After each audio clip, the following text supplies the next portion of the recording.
You're going to build rapport as you actually go up the driveway and you start looking around at the environment around you. You're going to start to determine who your customer already is. And I've given you some clues. I've told you that I'm a dog lover, right? So if I surveyed this room, how many of you like dogs? Raise your hands. Okay, 70% of you like dogs. So immediately we have this rapport that we like dogs and that we can identify with each other about dogs. That's one of the best parts, is that, oh, I kind of know what he likes, I like what he likes, it works really good for us. Now let me change that for you. I have a 28-foot python as my pet. What do you think of that? So raise your hands, how many of you are python lovers? 2. What just happened to the rapport? Okay, still there, but a whole different class of rapport. Rapport is different with your banker compared to your neighbor. Rapport is different with your spouse than it is your coworker. But we use rapport every day. It is kind of like a thing going on in the back of our mind that we're utilizing and using, and we're just saying, okay, I'm going to size up my customer, and I'm going to begin to evaluate what this customer needs to do. Benefits are the language of emotion. Features are the language of logic.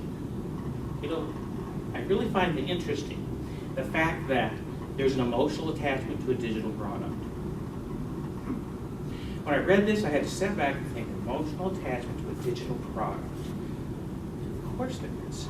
Remember when they said their favorite TV was Lightning, or they were listening to American Idol?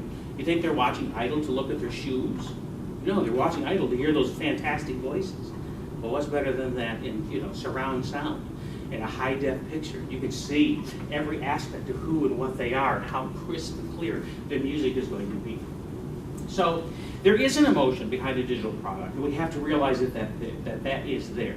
And features are the language of logic. Features, what the product have, what the products do. Benefit, what the feature means, the emotion to the feature, what it satisfies, and what customers can do as a result of getting this.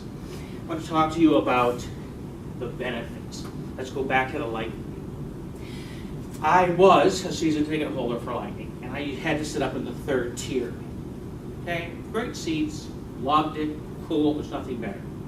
But every once in a while you sneak down to the lower level, and it's really lit up, and it's really bright, and there's a lot more people, and the volume is completely different, and you get closer to the ice. I mean, you can see everything that's going on. There's just a sense of energy just building and building and building because you're so close to it.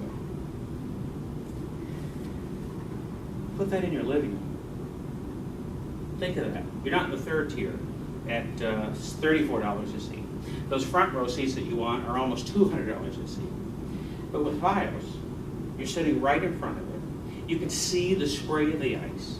When that helmet is thrown off and it hits that cold ice and makes that smacking sound, and that fist comes out and he smacks that guy, the bead of sweat that flies up, it's all captured at high def.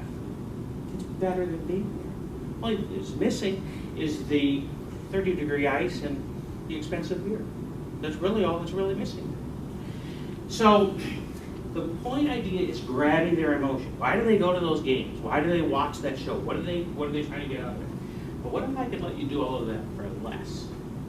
For less money, better picture quality, superior customer service. I love this word, seamless. People want to hear the word seamless. When those drawbacks come up about having to switch providers, it's seamless.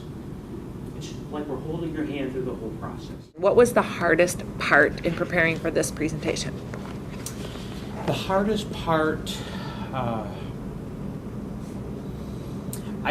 think, was I needed to print out the slides and then realize that I have to draw in the lectures guide along with the student guide and kind of getting them all to coincide.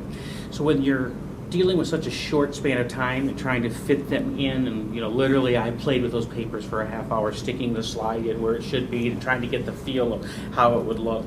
That was probably the most difficult part. And then realizing, actually I could sort a lot of this out if I only paid attention to the screens. I probably, a lot of this is common sense, but there are some really good indicators that are not on the screen that would have helped. That's pretty much it.